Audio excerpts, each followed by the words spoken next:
Hey everybody, welcome to the third class of Illuminating the Book of Radiance, an introduction to Sefer HaZohar.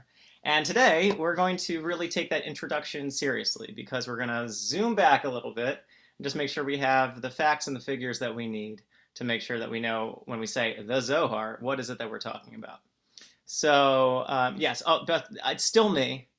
The beard's gone, but I promise I'm the same person. It's still Josh. So you can tell from my mellifluous voice. It's the continuity. Okay, so I'm going to share screen because I'm going to give you a lot of information today. So I hope everyone's ready, and we'll share the text afterwards, so you'll have it in your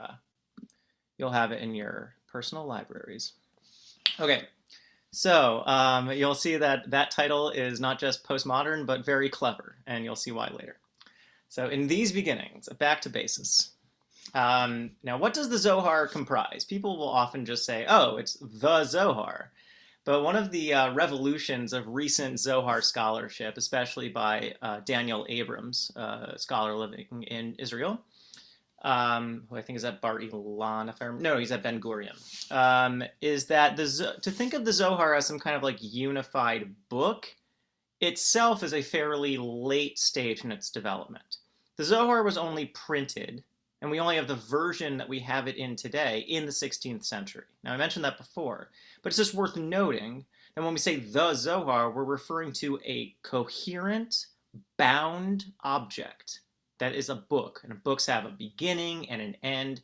Books are finite and discrete. They're between two covers, right? But in our case with the Zohar, it has an evolving development in which it keeps on presenting and representing itself in new ways.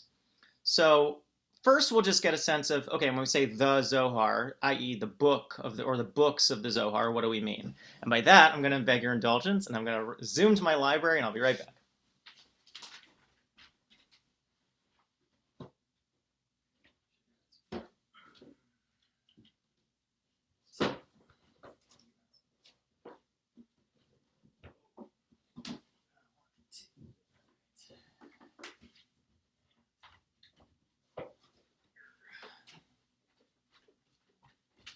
All right, so I'm going to stop sharing, come to think of it. Okay, so when we say the Zohar, we generally mean usually this. So this is the Regular Zohar. All right, the Regular Zohar, which is framed as a mystical commentary on the Torah, put in the mouths of many ancient scholars, especially from the Mishnaic period, although there's a couple of Amoraim in there that got squeezed in. So it is 3 volumes, 1 volume on, should have mirrored my video, first volume on Bereshit, Book of Genesis, second volume on Shemot, Book of Exodus, third volume, just the rest of it, Vayikra through Devarim. However, we're going to complicate that in a few minutes. The next volume of the Zohar was published a little bit later, came a little bit later. It's called Tikkunei HaZohar, which literally means like the corrections of the Zohar, or like the part at the end, which kind of makes up everything. Corrigenda is a technical publishing term. This is the Masad, all of these are Masad Rav Kook editions, which have become kind of the standard. And they double print it with the Bahir, but we'll just ignore that. So this is Tikkunei HaZohar. It usually is printed as its own distinct, discrete volume. It is, we'll get to what it is in a minute, but just so you know. And last but not least, we have Zohar Chadash, New Zohar. New Zohar, unlike the previous volumes of the Zohar, appeared for the first time, at least in widespread publication, in the 16th century. So while the rest of the Zohar appears on the world stage, specifically in Spain, in the mid to late 13th century, Tikkunei HaZohar shows up early 14th century, and Zohar Chadash shows up, again, like is revealed to the world, published for the first time, when the book is published in the 16th century. Found some extra text in a cave. And it's like, ooh, bonus Zohar. And that's kind of how I understand Zohar Chadash. Zohar Chadash means bonus Zohar. Okay, so when you see Zohar on bookshelves, these are the books that are called the Zohar. Okay, other than that, you might have books that are seen as like Zoharic literature. That's a little more complicated question. When we say, oh, it's in the Zohar, we mean it's from one of these 5 books. Okay? Now, let's go back to the screen share. Now let's make it more complicated. Because when I say, oh, it's the Zohar, what do I mean? So one of the things that Abrams especially has really just like insisted on us realizing is that the Zohar only has coherence because it shows up between book covers. Right? It only shows up between, once it shows up in a book, you're like, oh, of course, it's a thing. But the Zohar itself is more like a cholent than it's like a book. It's kind of like the Talmud, right? The Talmud isn't like a book. The Talmud is a world. And the Zohar is pretty similar. So often, though, when people say, oh, it's in the Zohar, they mean that there is something called the main text of the Zohar, which is called by modern people Guf HaZohar, the body of the Zohar. And most of the stuff we see, and most of the stuff we're going to see in this class, is from Guf HaZohar. But that being said, Guf HaZohar is a modern construct, right? It doesn't identify itself as Guf HaZohar. It just is. It's just the biggest part of the Zohar. Okay? So that's Guf HaZohar, the body of the Zohar. But the Zohar, again, is a delicious cholent of all of these texts. And we're going to sample a bunch of them before the end of this class. And not today, I mean before the end of the series. The most delicious nugget, secret nugget, in the Zohar is called Sifra Detzniusa, the book of secrets, the book of the concealed. And it is a very esoteric commentary of sorts on creation with lots of perplexing symbolism and images. Really wild, trippy stuff. And it becomes a kernel, right? It seems like it's a text that the Zohar is inheriting in some way, but it is reprinted as a whole in its book. Now let me show you what I mean. 176b. Great. I'm going backwards. Come on, Josh. You do Hebrew all the time. All right. Not so frustrating. So, you'll see the text of the Zohar, but then suddenly other texts will show up in it as well. For instance, right? You open the text, and sometimes you have, oh, look, it's the main thing. But then you see this little column on the side, or you see a page split in two, and now you get what I'm talking about. Because these are discrete and separate texts, right? You actually you go from this little column to this column, or from this column to this column. Because the Zohar is actually more like a collection or an anthology than it's like a novel. It has novelistic aspects like we talked about, but it's not a novel in its own right. Sometimes the big sections will actually take over the text. You see how this kind of like ends, and then suddenly, bam, here's something new. Here's a whole new little series, and it's kind of like a special, right? It's like you're watching a TV show and it has like a special episode, right? So the Zohar will include these little special episodes for you to read. But again, it's not happening in sequence. These things just kind of interrupt or erupt into the text. Okay, so that's what I'm trying to give an introduction to. When we say the Zohar, what does the Zohar comprise? What is the Zohar made out of? Zohar made out of many texts. The biggest text, again, is the main body text in which the companions are kind of riffing with each other and trying to one-up each other with mystical commentaries on the Torah. All right, it's the Guf HaZohar. But then we have Sifra Tzniusa. Sifra is like the word sefer, book. Tzniusa is like sanua, concealed, discreet, private. So a private secret book. Secret revelation that's only like, it's super mysterious. But it becomes then the kernel for two other really important mini texts in the Zohar, and they're both called Idra. Idra means a threshing floor, but it comes to mean a gathering. It's when Rashbi gathers all of the companions together to come into an assembly and to learn together. And that's where Rashbi gives Shimon ben Yochai, right, the main character of the Zohar. That's where he gives an especially privileged Torah over. And they both climax with mystical, ecstatic death. In Idra Rabbah, the big Idra, it's again commenting on, expanding on, explicating the Sefer Ditzniuta, giving an account of what's called Adam Kadmon, primordial human, which itself is kind of an anthropic. By that, what I mean is a human-shaped description of the earliest stages of creation. The Idras become immensely influential for the theology of Isaac Luria. In terms of how the Zohar becomes influential, when it comes to Lurianic Kabbalah, he's really basing a lot of it on his reprocessing of the symbolism that's coming out of the Idras. So in Idra Rabbah, 3 rabbis die in ecstatic union, right? They die with the kiss of God, and they die in becoming mystically incorporated into the Godhead. And in Indra Zuta, which is like the climax of the Zohar as such, it's Rashbi who dies. And it's framed as parallel to, because that's why it's inserted in Ha'azinu, which is Rashbi's last words in the Torah. And Rashbi gathers his friends for his last, final, complete revelation. And the discourse climaxes with his mystical expiration as he dies the kiss of God. There's another Idra, which is kind of like crammed in there too. It's called Idra Dve Mashkina, in which there is an explication of the Mishkan. So that becomes like a paradigm of how to understand the symbolism of the structure of the Mishkan, its instruments, and what it means for worship and prayer. Those are all somewhat similar to the Gufa Zohar because they are all character-based gatherings in which people are, especially Rashbi, is kind of giving the final word on things. But here we reach an example of how the Zohar is not just Rashbi's book. It's a lot of things going on.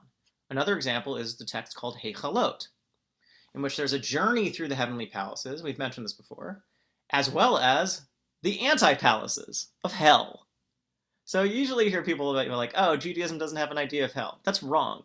Judaism does not force you to have an idea of hell. There are very developed theories of the space of the afterlife, and it's pretty lurid stuff in a lot of ways. So yeah, so it's heaven and hell get explored in these mystical visions.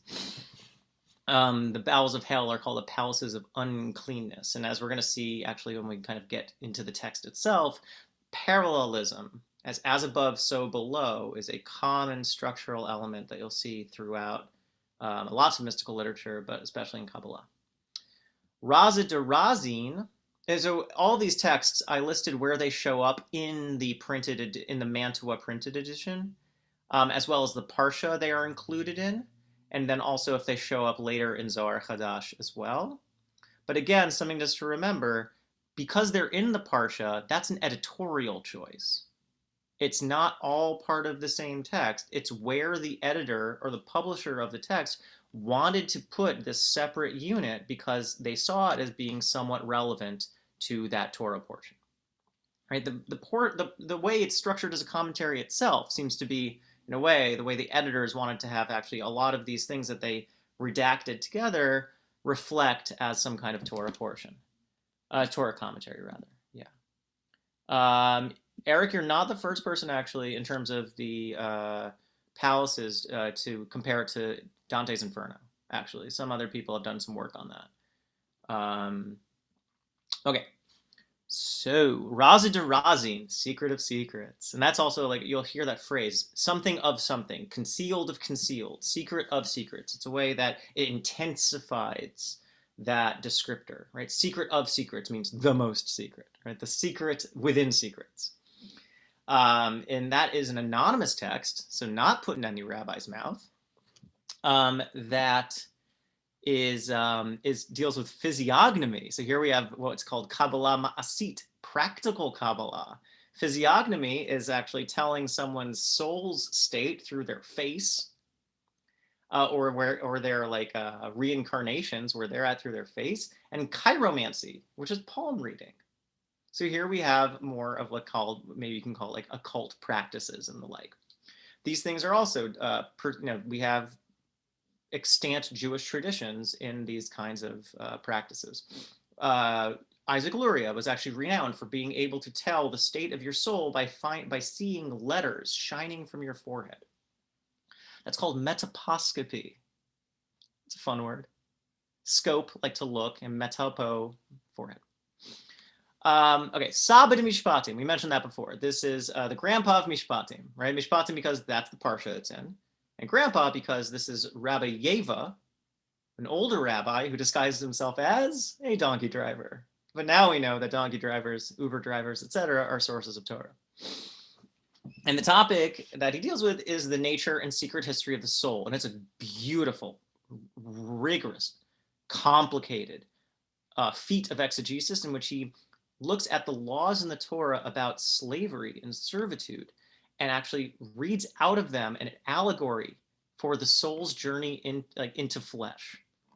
That the soul has to enter this fleshy prison in this world and eventually free itself from it. So it's more of a Gnostic perspective on things.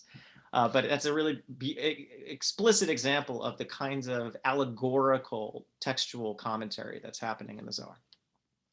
And another example of Torah from the margins, which was our theme last week, is the Yanuka text, in which a wonder child gives his baby Torah over to the friends, the companions, the chavraya, as they're staying at his mom's house. So it's like a party, and it's like, oh, sing the song, play the fiddle for the guests, right? But the mom's like, give the Torah over to it's people staying over, entertain them. And the topic he gives over is Birkas Hamazon, the grace after meals.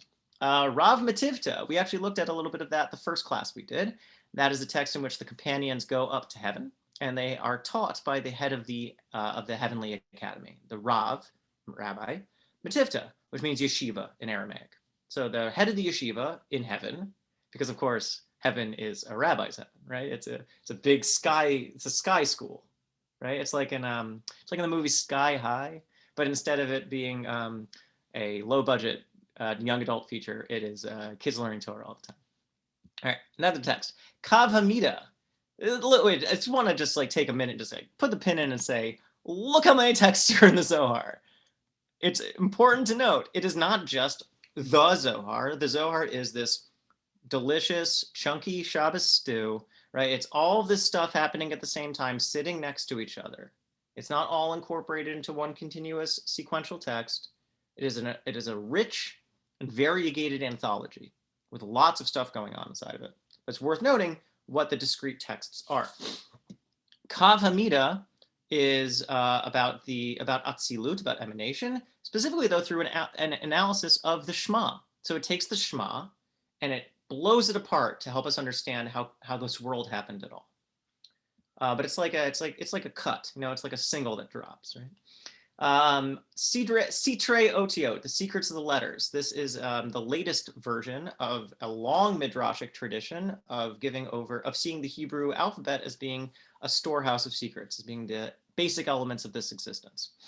There's an earlier version of this, actually called Otiot to Rabbi Akiva, that we see in a lot of midrashic collections, and this is a mystical riff on that. It's the kind of, again, Kabbalah as midrash turned up to 11.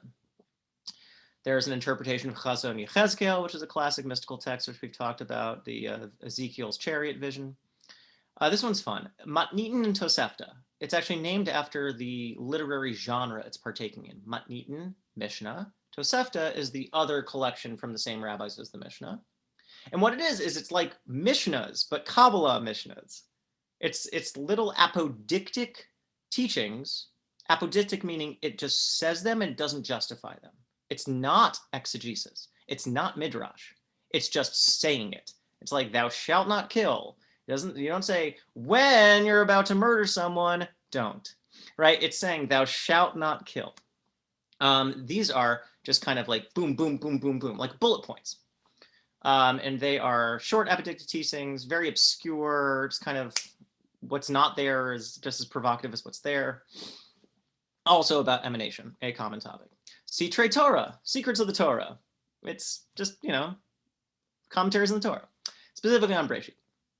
There's Midrash. Okay, now we get to some other big ones, and the rest of them are very big. Tachaze is another one, just like Tachaze. Go see. Midrash and Elam. Midrash and Elam is probably the earliest strand in the Zohar. It is a very good example of the way that Kabbalah and Midrash are participating with each other, collaborating with each other. It involves different characters than the rest of the Zohar, which shows that maybe it's a different version of what's going on or different text that's being included in it. It is more philosophical in some ways than the Zohar is. It's like more similar in some ways to like Rambam's commentaries. It seems like maybe it's a bridge between Kabbalah and philosophy, but its own distinct thing. And it shows up again in large, real, like distinct chunks. And you see even further versions of it show up in Zohar Chadash as well. Raya Mehemna. Raya Mehemna means Ha-Ro'eh Ha-Ne'eman, the faithful shepherd, referring to, take a guess. Don't read it. Who?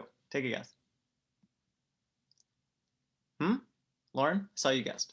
Moshe Rabbeinu, probably. Moshe Rabbeinu, exactly. Everyone good in the Torah is a shepherd. The shepherd hates farmers.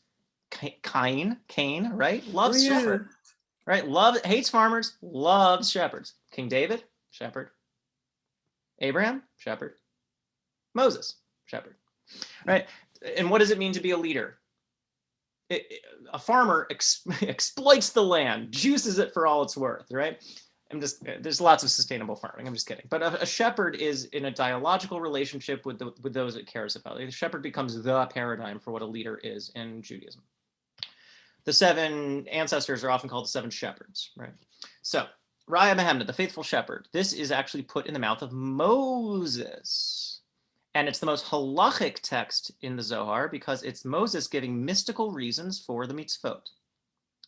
It is a fine example of a genre of literature that Renee and I discussed in our most recent bonus video, Ta'amei mitzvot, right? The reasons of the commandments. It's maybe the most popular subgenre in Kabbalistic literature, but it's not just Kabbalah. Right? It also is in moralistic literature, philosophical literature. Everyone's trying to figure out what do the commandments mean. All right, what's the point of them? What are they trying to do? What's God want us to learn from them? Or what are the commandments? What's their function? What's their impact? In Kabbalah, especially, doing the commandments is seen as having a deep impact on the state of the world, the state of existence, even the state of God. So you're plugged into this cosmic system, and doing the mitzvot keeps the system running. And Raya Mehemna is from the same hand, it seems, as the writer of Tikkunei Zohar. Tikkunei Zohar, again, published separately, its own discrete thing, comes out early 14th century, early 1300s. And it is a 70-fold riff on the word Breshit. Every single tikkun, every single rectification that it gives is a different anagram of the word Bereshit. It's wild, and it's awesome. And these are largely being given over by Eliyahu Hanavi, Elijah the prophet. Elijah the prophet, this is a theme that's called Gilui Eliyahu. Gilui Eliyahu means that you have direct access to secret Torah. Why? Because Eliyahu Hanavi becomes the gatekeeper of sorts for disclosing, especially Torah with messianic significance, right? Eliyahu Hanavi is seen as the herald of the messianic age. Elijah, so to have revelation direct from the white donkey's mouth, is a very it becomes in a way a sine qua non of authority as a mystical teacher. Right? If you can say I heard it directly from Eliyahu, that means that 2 things. One is that you have an authenticated source, but 2, it also means that you can say things that aren't just interpretations of the Torah. It's in a way a revival of a kind of prophecy. Right? There's a crisis of tradition after the gates of prophecy close, right? After Haggai and Zechariah. In the in the Persian Empire period. How are we able to have new revelations? And the main way the rabbis come up with is through, in a sense, juicing the old material for all it's worth. Right? You use the Torah to try to figure out everything it's implying or everything you can justify yourself in saying, but you always need to be justifying yourself by interpreting the text that you have in front of you. With Gilui Eliyahu, in the medieval, early modern periods, we have the return of innovation. But you have to say, I'm justified or I'm authorized to say something that you have never seen before because it's coming from the source. Okay, this is a dialectic that my teacher, Elliot Wolfson, has written a lot about. And it's a really, I think, important way to understand innovation. And Sholem kind of set the stage for this too. But innovation in a traditional society. Kabbalah is called Kabbalah. It means tradition. It means what you've received, right? What you've received from generations. It's a chain of tradition you can link all the way back to the source of the Matan Torah at Har Sinai, right? So how are you then able to say something new? Because doesn't mysticism also say we have access to new things that you've never heard before, new things you've never seen before. These are the secrets that are being revealed. And the complex way that happens, writes Wolfson in a really elegant way, is that things are actually new by dint of being immensely old. How are you able to reveal new Torahs? Because in truth, they're actually present at the very source. They're the oldest things. It's just that they haven't been revealed yet. They've been lying in wait, ready to be revealed.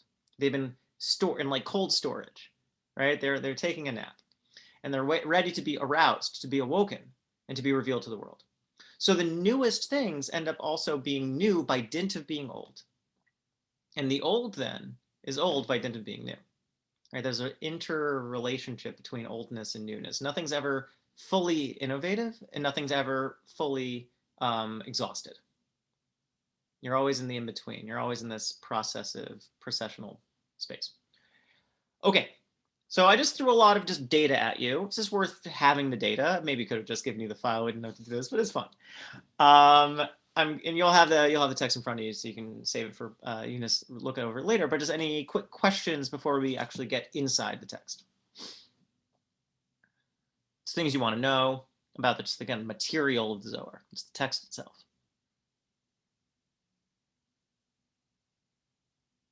Okay, you are sated, full of wisdom.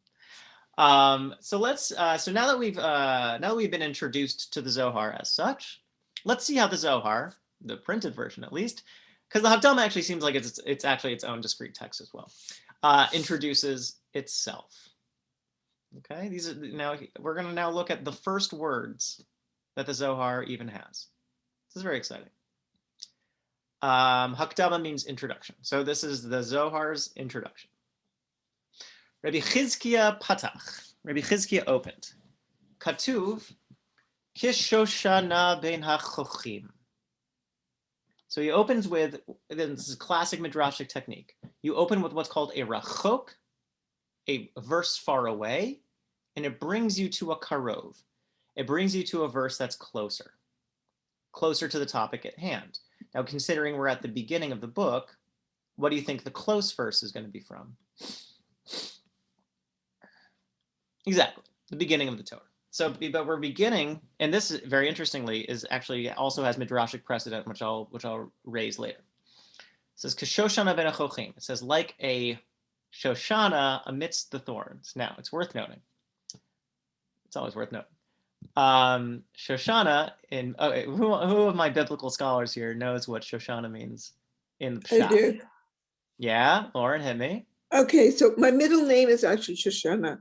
Great. And I'm named after Bubba Razel. So theoretically, it's a rose. But it's also been translated as a lily. Very good. And when I was in a florist shop in Yerushalayim, it was run by a Dati family, I said, so what exactly is a Shoshana? And they said, it's a flower that looks similar to a rose, but isn't a rose.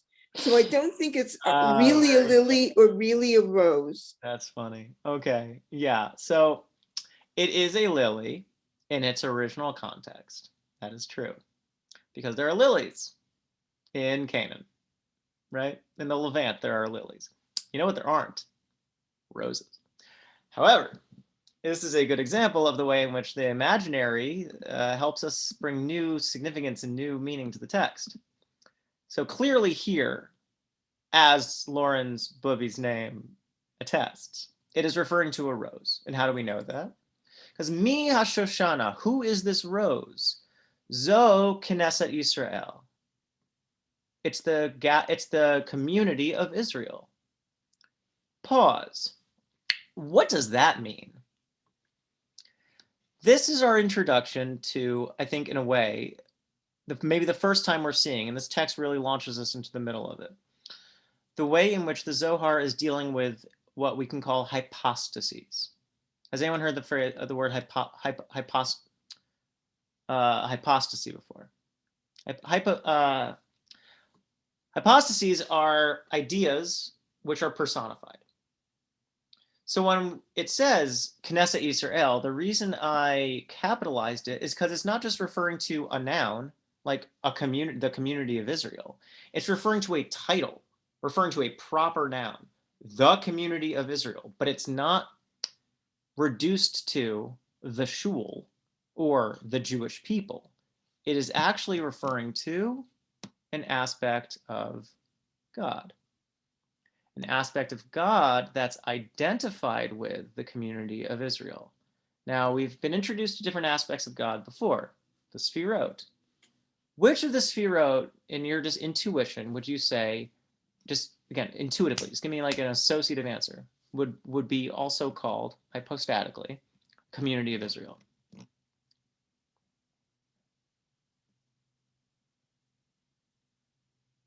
can't Google it. I Google can't it. remember the Sfirot. That's why I want to Google. Okay, what well, the it's one of the Sfirot ones look that you like. can remember, I promise. I don't remember. Okay, so I would think it was something like Yisod, something that's Oh, connecting interesting. one. Okay. That was Naomi, right? Yeah, yeah. Okay, Naomi. So Naomi's saying Yesod because it's connective, right? Knesset Yisrael is some kind of unifying group. You're not right, but I like the thinking that's behind it, and your reason for why you thought it was Yesod will show up later. So your reasoning is quite apt, and the Zohar is in league with you. But we're going to see how that kind of dynamic, though, gets applied, because it's not applied in the grouping. It is applied in the uniting. Yeah, that was, I mean, I didn't feel like it was right, but I knew that it was like of the Sfirot, it was the one that connected things. Yeah, good. But this is the result of connection, not the connecting. So what do you think would be the result of the connecting? I.e., what comes after Yesod? Well, then I would say maybe Malchut, because that's already the kingdom. Got it. Kingship. You got it exactly. Good. So Malchus, it's the kingdom, it's the dominion. Oh, Knesset Yisrael makes sense thematically, right? It is the political grouping. It is the manifestation, right? It is the result is like too meager of a word. It is the manifesting of that dynamic. Okay, so Knesset Yisrael is identified with Malchus, or as we call it, and this is Lauren why I was pushing you, it's the Shekhinah. Right, that's one we all know. Come on, the Shekhinah.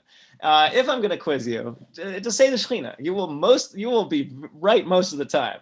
The Zohar is mostly talking about the Shekhinah. Why? Because the Shekhinah is the immanent aspect of God, right? It's the God that's present at hand. It's the God that we have access to. And then higher than a Shekhinah, higher again is problematic language, prior to the Shekhinah, right, means that we're getting like deeper and deeper into the mystery. So, and it says, because, okay, there's a rose and there's a rose. Mishum Yeshoshana v'Yeshoshana. Remember, as above, so below. There's a rose and there's a rose. Ma'ashoshana shehi ben achochim yesh ba adom v'lavan. Just as the rose amidst the thorns has red and white, af Knesset Yisrael yesh ba din v'rachamim. So just as the rose, right? And a rose is in a thorn bush. That's how roses appear. Think of that dynamic, right? It's beauty amidst danger. Think of the state of the Jewish people. Full of Torah, full of beauty, but in a precarious, vulnerable situation in exile. Okay? The thing about Kabbalah, thing about Zohar, and I'm going to say, thing about Zohar especially, is that it works on multiple levels at the same time. Everything it's saying about Shekhinah, it's also saying about the state of the Jewish people. It's also saying about what it means to be in community. It's also saying about, right? It is associative. It's and, both and, both and, both and. So we understand the state of God in a sense because we understand the state of ourselves, and vice versa. Right? It says in the Talmud, right, when the people of Israel were sent into exile, the Shekhinah went with them. Now that's before the Kabbalistic significance of the Shekhinah, but Kabbalah learns from that and says, aha, the vulnerable, present, immanent aspect of God is reflective, right? Is reflective of what it means to be in this world. The state of the world is reflected in the state of God and vice versa. Okay, so the rose has red and white.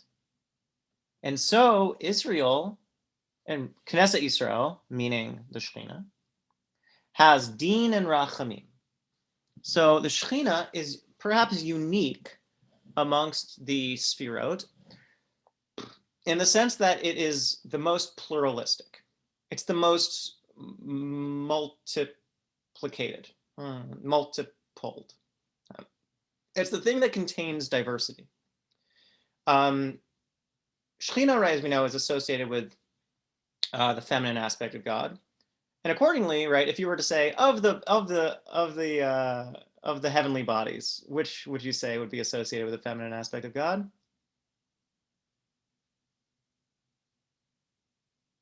But the Shekhinah is the feminine aspect of God. Right. So isn't which of it? the heavenly bodies would be associated with it?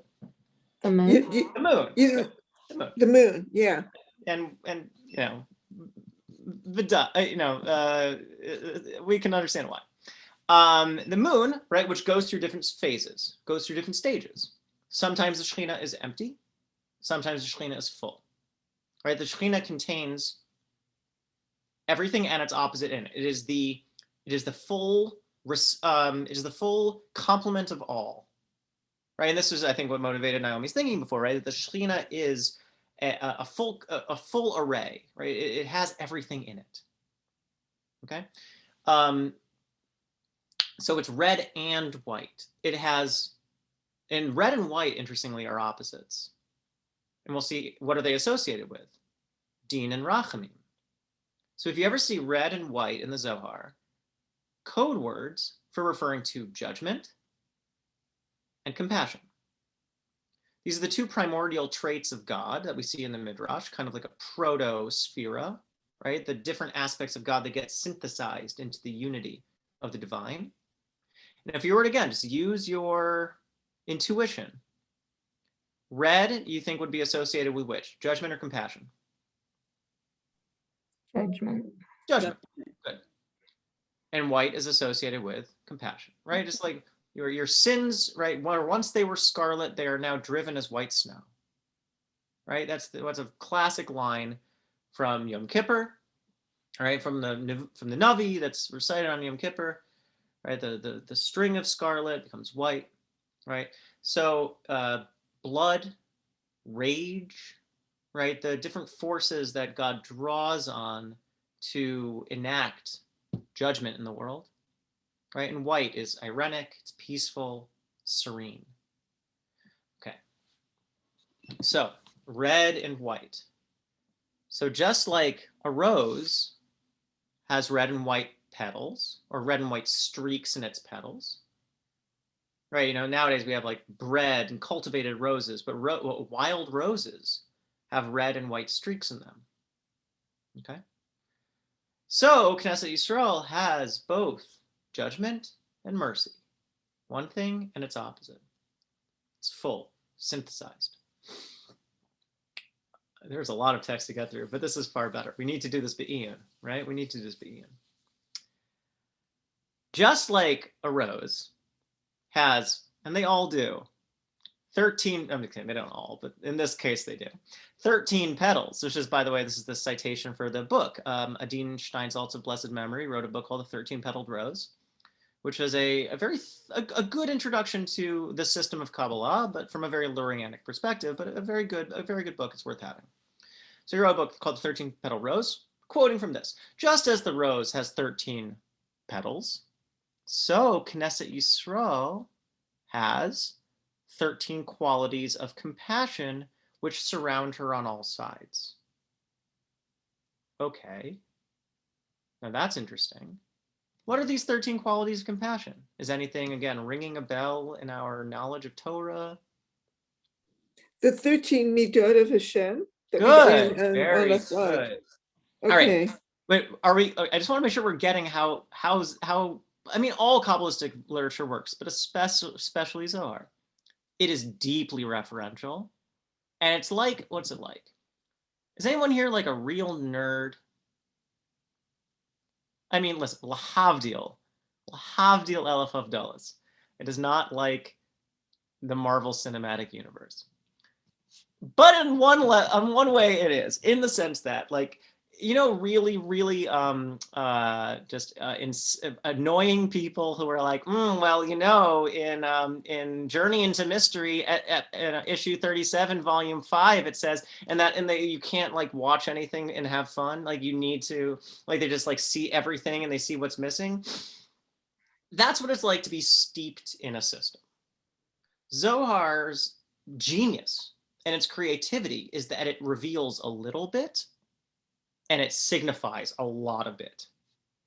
Right? By just gesturing towards the 13 qualities of compassion, which signify the 13 petals of the rose, it's doing two things. One is it's drawing on your textual memory in terms of the 13 attributes of mercy that Moses pleads with God, Hashem Hashem kel rachum v'chanun erech paim rav chesed v'yemes, which we say every fast day, and we say all for the high holy days and all of the holidays. Where we say this as we bring out the Torah, we are strewing before God, we are encircling God with mercy. And the second aspect of what the Zohar is doing is it's engaging your imagination. Because it's not just telling you that, but it's giving you a symbolic image to hold in your mind's eye. There's a rose and there's a rose. And it's giving you something you can contemplate in your head to help you crystallize what it means to be steeped in this. So the 13 petals surrounding the rose are the 13 aspects of mercy, right? Which are in some way able to contain the varying forces of love and wrath, judgment, mercy. Okay, but it seems like they're contained in compassion. So compassion is both the containing and the core. So compassion is the key. Compassion needs to include judgment in some way. All right, we're introduced to the complexity of the way that God works. And this is especially interesting. Who's got a chumash somewhere close by? Does anyone have a chumash? I have a chumash. Great. Okay. Open up chapter 1 of Genesis. This is going to blow your mind. So Bereshit from the very Yeah. beginning.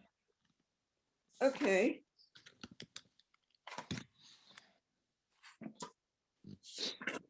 Yeah. Okay. Now I want you to tell me when's the first time the word Elokim shows up in the text? Letter 3. Third word. Third word. Very good. Very good. Very good. Let's see. And let's figure out when the second time it shows up, shall we? Okay, so it's in the next sentence. V'ed ha'aretz v'aretz hayta. All right. V'choshech al pnei 2, 3. Baruch Elohim. Okay. All right, let's look at the screen. So here's the first Elokim, okay? Now Yeah. Elokim is associated with both Gevura and also the Shekhinah. Okay? 1, 2, 3, 4, 5, 6, 7, 8, 9, 10, 11, 12, 13. 1, 2, 3, 4, 5, 6, 7, 8, 9, 10. These actually count as 1 because there's a makif in between them. 11, 12, 13. So there's 13 words that divide Elokim from Elokim. Da Elokim, da Elokim. Here's a God, there's a God. Everywhere a God, right? So here's Elokim, it shows up. Here's a manifestation of the divine. But again, associated usually with the feminine side, either Gevura or Shekhinah here. And maybe saying, there's resonance happening between these two. Okay. So we see that the words, see, all of these ways it's manifesting this sign, the signifying, right? There's 13 petals around the rose. There's 13 attributes in the nature of God. And there's 13 words that surround, that are the buffers between between the appearances of God here. These are the protections, these words. This is a much more bouncing back and forth class. But there's so much going on. This is what it's like to learn Zohar. This is what your brain does. This is your brain on Zohar. Right? 13 words that are surrounding the community of Israel to guard it, to protect her. Right? The 13 words are its buffer, just like the 13 petals surround it with compassion. And afterwards, God is then mentioned again. Lama nizkar b'pam acheret. Why is God then mentioned again? Why isn't just one mention of God enough? Kedei lohotzi chamisha alim chazakim shesovim et Shoshana. In order to bring out 5 strong, sturdy leaves which protect the rose, which surround and protect the rose, like a wall, like a buffer, like a levee. Okay? Now imagine, okay, first, before we get into the text, imagine in your head, what does a rose look like? Imagine you're being given a rose by a dashing suitor. You're given a rose, thorns on the stem, right? Start at the top, red and white petals, 13 petals, pluck one away, right? He loves me not. And then around the 13 petals of the rose, what are there that connect it to the stem? Thicker green leaves. Now, see, we're fully explicating the full image in our mind's eye. Eugene, you want to say that out loud? I think that's a very good point, although I don't want to steal your point. So that's a good one.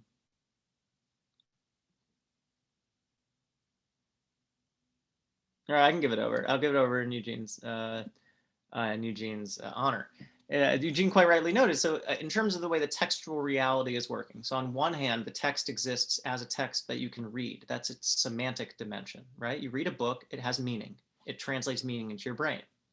But on the other hand, the text exists as material. The 13 words are functional. They're doing something. They're like matchbox cars, right? They're like zooming around. They're existing on the page as things, as entities. And those entities are doing something totally different than what they're saying. This is one of the things that the Zohar does especially, is that words are not just empty signs of meaning. They're not just they're not transparent, just trying to get you to think something. The words are existent. They are alive. They are doing something too. When you see the word daika or word mamish, or the way in which the Zohar will slow your brain from translating a word into meaning and say, no, what if that is actually a thing? What if that is actually an entity? What if that is actually an aspect of God, right? You start to actually realize that things aren't just there for your use. They have their own existence.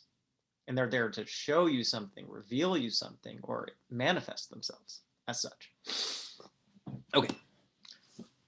So there's 5 sturdy leaves that are surrounding and protecting it. And these are the 5, also called probably the Chamisha Chasadim. These are the 5 loves, the 5 loving kindnesses. And they're called salvation.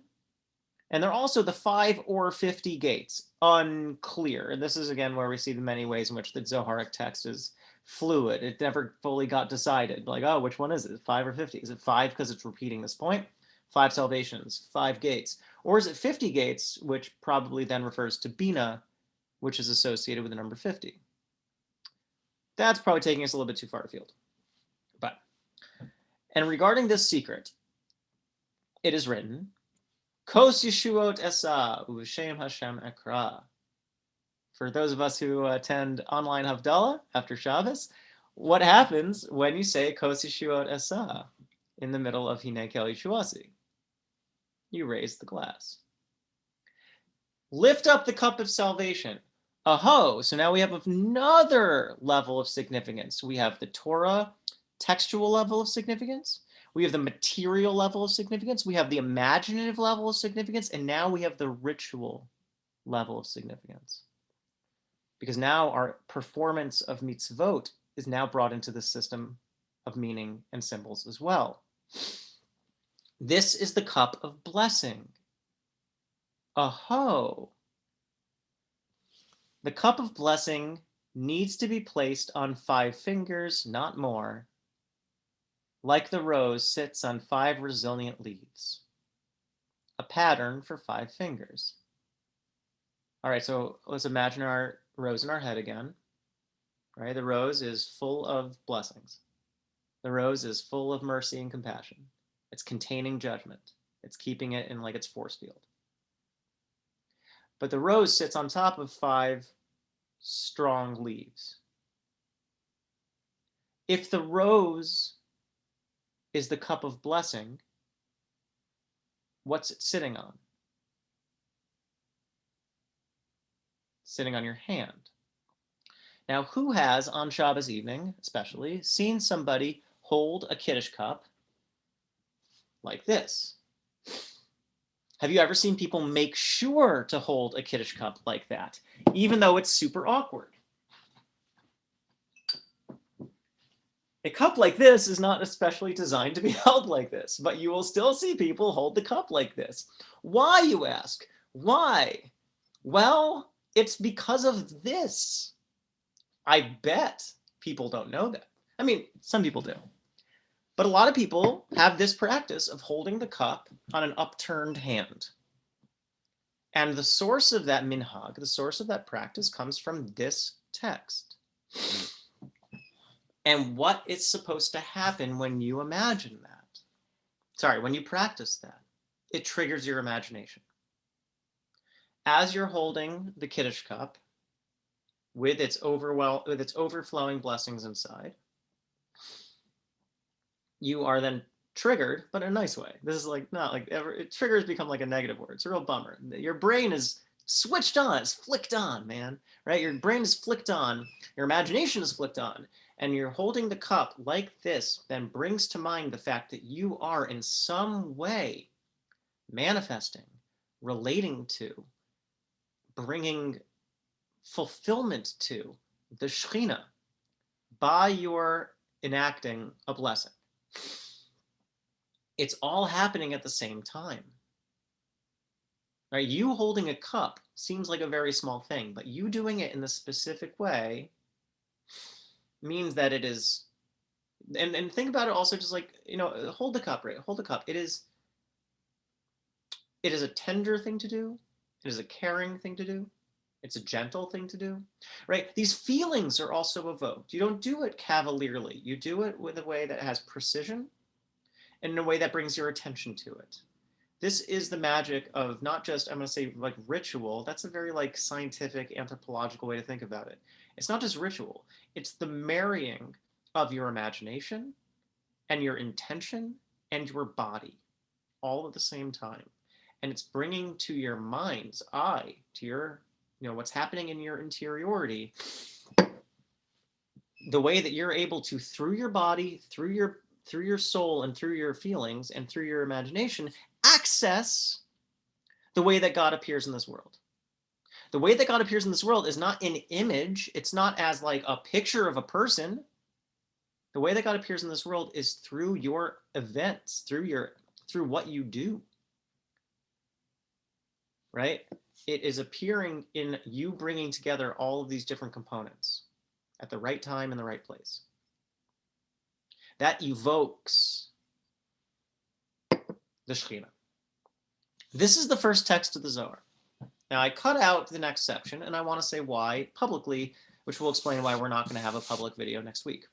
Well, we will, but in the bonus videos, we'll keep those public. The reason is because the next one draws on a very common theme in Zohar, which is the erotic. And the next classes are going to get deeper into Zoharic symbolism and deeper into Zoharic hermeneutics. And I think I want to make sure that we have a private and safe space in which we can engage with those topics. because they are central to Zoharic themes. It's not, you cannot deal with the Zohar and not grapple with its full embrace of, let's say, a loving, but not just loving, but an erotic theology. But I want to make sure we do that again in a safe space and not in a way that'll be vulnerable or broadcast or the like. So I cut out the next paragraph because I want us to kind of just, this is more just, just wading into the kiddie pool of Zohar.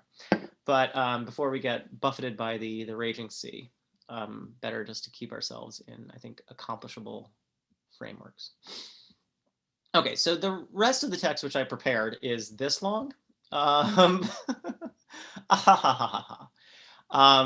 gonna start it, and it's okay. We don't need to finish it. There's no finishing Zohar. I mean, the truth is, I'm kind of tempted to just keep on going next week, but so.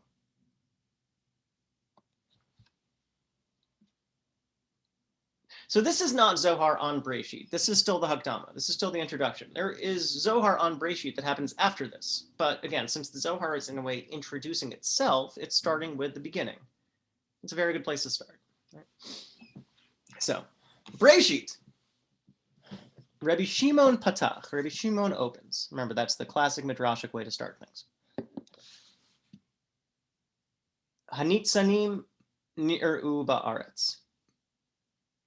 What book is that from? Shir HaShirim. Also Shir HaShirim. Okay, so here I want to take a pause and go back to what I was hinting at before. So in the book of Mechilta, which is an early midrashic collection, there is a virtuosic attempt to read Song of Songs into the story of the giving of the Torah, because it sees the moment that the Torah is given as being, in a way, the climax of a love story. Right? This is the way in which God and the people of Israel unite through this revelation, through this marriage document of sorts that the Torah is called. So the Mechilta, Shir HaShirim Rabbah, other midrashic texts make great hay out of seeing the revelation of the Torah at Sinai as a paradigm for the love story between God and the people of Israel that we see in Song of Songs, and vice versa, right? They're read into each other. You can't read one without reading the other. So then, in a way, Matan Torah becomes a love story, and the love story becomes a story of revelation, right? It's not just like, oh, it's like the sexy part of the Torah. Right now, Shir HaShirim actually becomes a symbolic way for us to give full freight and full weight to the power of what it was to have the Torah given them, the power of love. And similarly, we can't read the Revelation story now without it being deeply steeped in language of love, in language of connection, in a language of relationships. They infect each other, but in a very beautiful way. Okay, so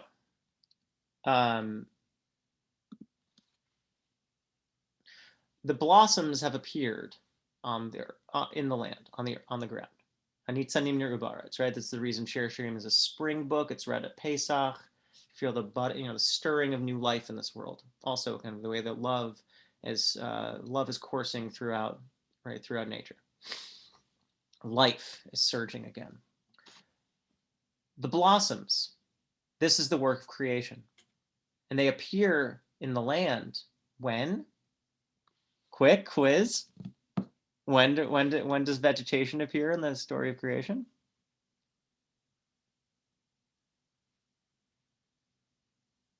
Right, first day light, darkness, second day seas and sky, third day. Yeah, plants, good. So it's third day. As it said, Vatotsei ha'aretz kedei niru ba'aretz, right? And the earth brought forth, just as we see here, it appears on the earth. Okay, so just like Midrash was trying to read Shir HaShirim, a love story, into the giving of the Torah. Remember we said, what are the kind of the main hinges of mystical speculation, of mystical esotericism? It's the revelation of the chariot and also the work of creation. So this is an example of the way in which we're trying to understand what the very first moments of existence were like as God started manifesting God's self, as the earth was stirring itself into inchoate form, Right? Again, all these things happening in parallel.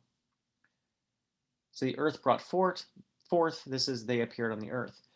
And we see how this is working as like a very reference-heavy midrash, right? Eitazamir higia, the time of pruning has occurred. This is the fourth day, which is also the pruning of the dictators, the pruning of the despots. Again, verse. The fourth day is when the heavenly bodies are created. That's the time of pruning. Why? Well, before we get to why the Zohar cites this verse from Isaiah, the pruning of the despots, two things worth noting.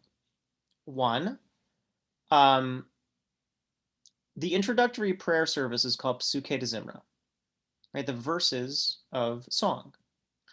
But there's a Kabbalistic tradition that you see in Sha'arei Ora of Yosef Jigatilia, that lifsok, like the word pasuk, right, in a Torah means to cut, right, to cut something off, to end something, right?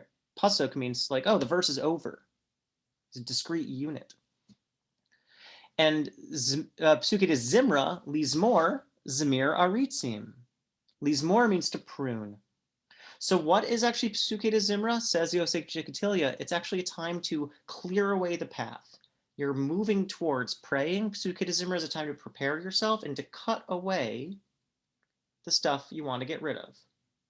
To get rid of distractions, to get rid of your venal concerns, your selfishness, whatever it is that's infecting your prayer, that's keeping you from worshiping truly and fully.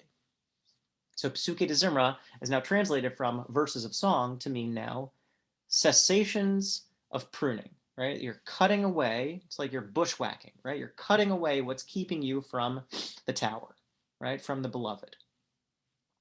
Okay? Second reason is because the word me'orot appears. Me'orot, which means heavenly luminary bodies, right? The lights in the sky, stars, moon, sun, constellations, etc., right? Except me'orot is chaser. Now remember, grammar, as Eugene actually implied earlier, is a deeply mystical thing. What does chaser mean in Hebrew? Well, chaser means, the Hebrew word means it's missing something, it's deficient. But chaser in grammar means what? It means that it's written without the full vowel. If you were to write the word me'orot, the plural, you would expect a vav to be here. That shows that it's a plural. But since we only know it's me'orot, not mo'eret, right? It's because we have the tradition that it's still an O sound, but it's missing the vav. Since it's missing the vav, grammar says it's chaser. And Kabbalah says, it's not just grammatically deficient, it's morally deficient. When you see a word show up, and this is for like old midrashic technique, when you see a word show up that is in a lacking form, it means it's missing something, which means that it's signifying there's something bad going on. Aha! Now we have all the pieces in place. The fourth day is when the heavenly bodies are created, but they're created in a deficient way. Chaser means that the forces of judgment have now entered the picture. Okay? The forces of judgment have entered the picture, which means that now we have an object or a target for our pruning. And that's the Zamir. Eita Zamir Higia. So first there's the loving, gushing flow of life as shoots, spring up from the ground, like the crocuses, right, that alert us that spring is here.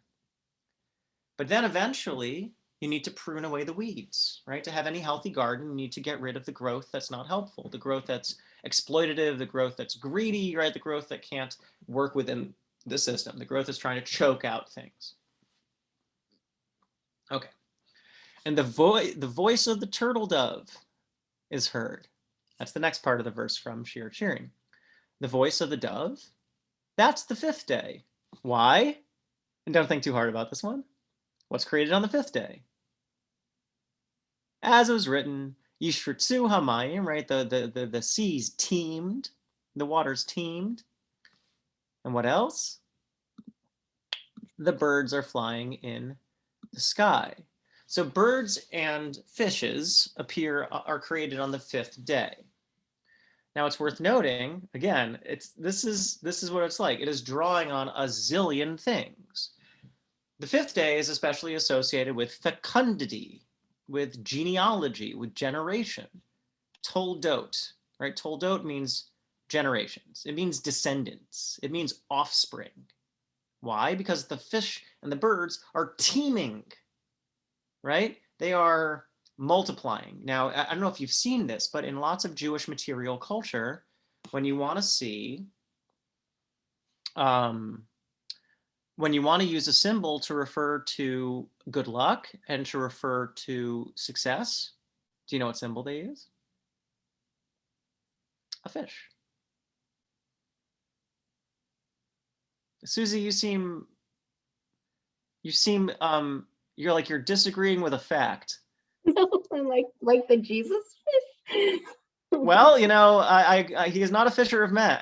No. Well, it's different. It's not the Jesus fish is that he's not a fisher of fish. He's a fisher of men. Whereas here, it's actually more of a folk cultural thing in which a fish is seen as something that is, think of like fish. Fish have lots of kids, right? So fish is a symbol of teeming life, of fecundity, right? Of things being overflowing.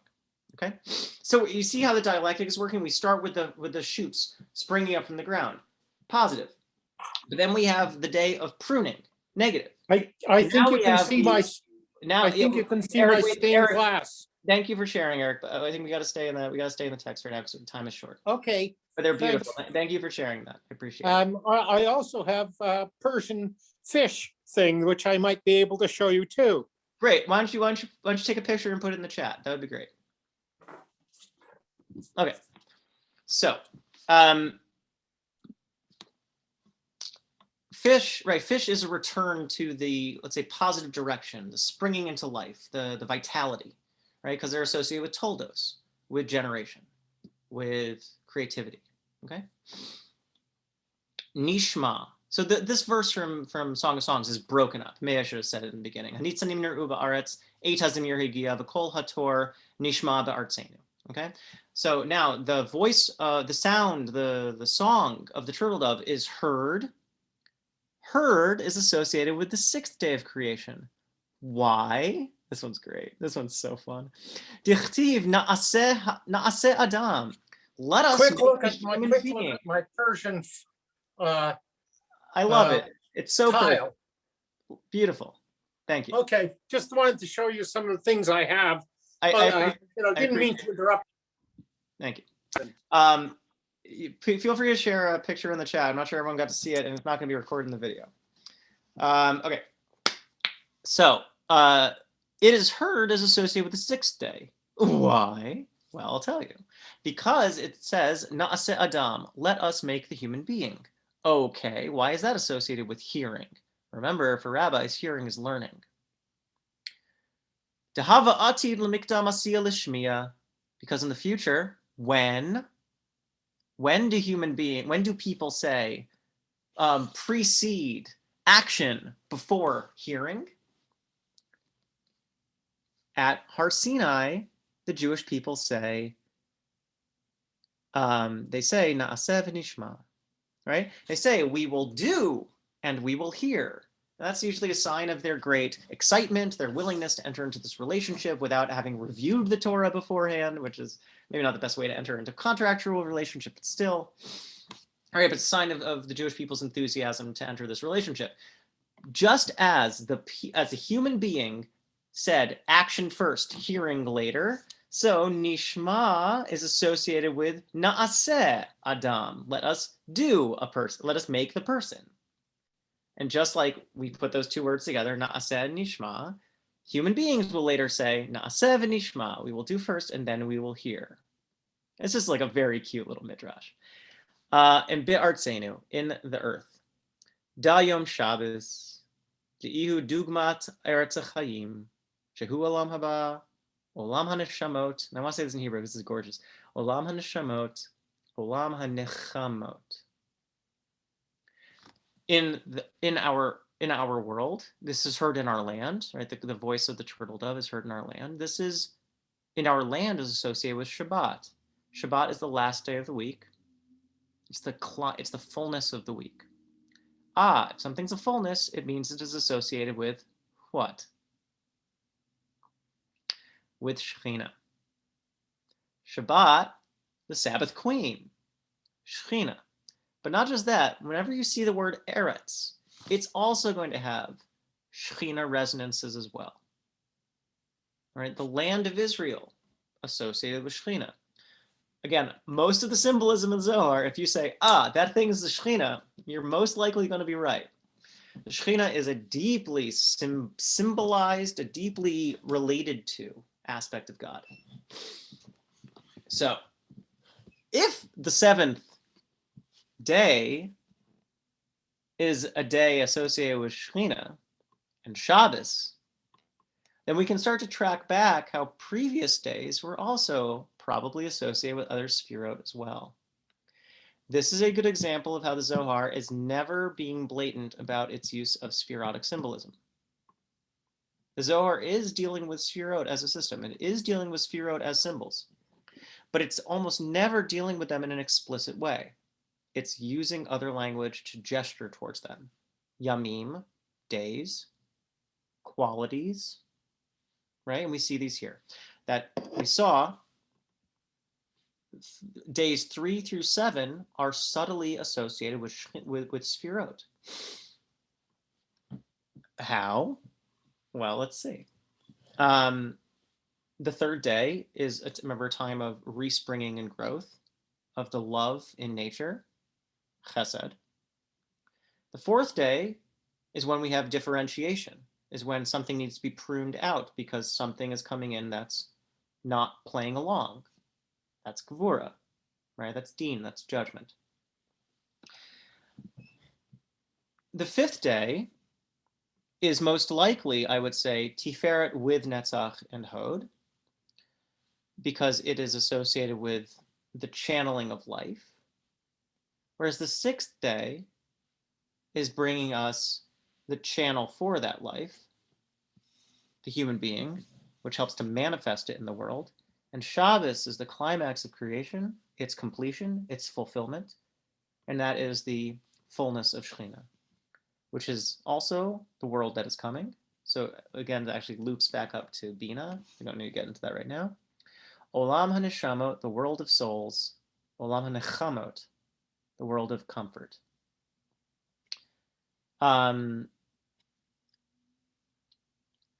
This is a great example, I think, of the way that the Zohar works. It reveals a tiny bit on the page, but it is triggering a chain reaction of references, of symbols, of associations, of all these things that you're suddenly embedded within, right? To read the Zohar is for it to open your mind to something that's happening around you, that's swirling about you, and it embeds you within it. Right? The Zohar is like a portal more than it's like a book. And that's kind of why I wanted to start with breaking apart, deconstructing the Zohar into its many different pieces. I think the Zohar, in a lot of ways, maybe intentionally, is supposed to be a disturbing reading practice. Not in the sense it's like scary, although sometimes it is. But it's disturbing because it dislocates us. It doesn't just let us read it from point A to point B, right? From page 1 to the final page. You're not reading like a potboiler novel when you're reading the Zohar. You are opening a small entrance that ends up expanding into a huge hallway with 1,000,000 doors, right? And each door has a hallway with 1,000,000 doors, and it never ends, because the Zohar is really, actually what the language that we used below is petach einayim. Now, unfortunately, I think we have to wrap this up, but first of all, I wish I could just do this all night. But second of all, again, some of the point of this is just getting a taste of it, right? We're both, really sinking our teeth into it and really like getting the juice of the orange. But on the other hand, we're seeing how much left there is, how much more there is, right? This is just one riff on Bereshit. And then right? We actually have the continuation of how the blossoms are the ancestors, right, which are the Avot. And they end up actually explicitly end up channeling into Yesod and then finally into creation. We're gonna have to cut that short, unfortunately, but what we have here, though, is we have another riff on Breshit, and it's from Rabbi Elazar. And it's another good example of Rabbi Elazar like says something, and then eventually his father is like, that was great, kid, but shut up for a second, now I'm gonna go. And then Rabbi Shimon gives like the real version, in which he actually has Gilui Eliyahu. He says, I heard this new secret from Eliyahu Navi, again, given it the gestamp of approval. But more importantly than just a father one-upping his son and never being able to resist that temptation, is that Rabbi Elazar, which I miswrote as Rabbi Eliezer, correcting that here, it never happened. Rabbi Elazar cites this verse. He says, so remember before I said, often the Zohar will make us refuse to just read words as words, and we'll actually have to see them now as people, or see them as entities, see them as characters, see them as their own thing. Well, this is an incredible, you know what? I got to do it. We got to do this one next week. Sorry, folks, this is a cliffhanger. We're getting back into it next week. It will be public because it's not going to be sensitive material, but the last class will be private, and we'll get into the Zohar and love and all that, and how love and Torah cannot be inextricated from themselves. Okay, but next week we're doing the whole drush on Se'uma Romi Nechem. It's one of the most beautiful mystical midrashim you're ever going to see. And it's really worth doing in fullness. So, let's put a pin in it, and we'll get back into it next week. Y'all, thank you so much for joining. Do not forget, please, we have the Torah class, Torah chat, hang out, talk about Torah. Thursday night at 7. We have the return of Kabbalah Shabbat online at 5:10 this week. We have Havdalah online at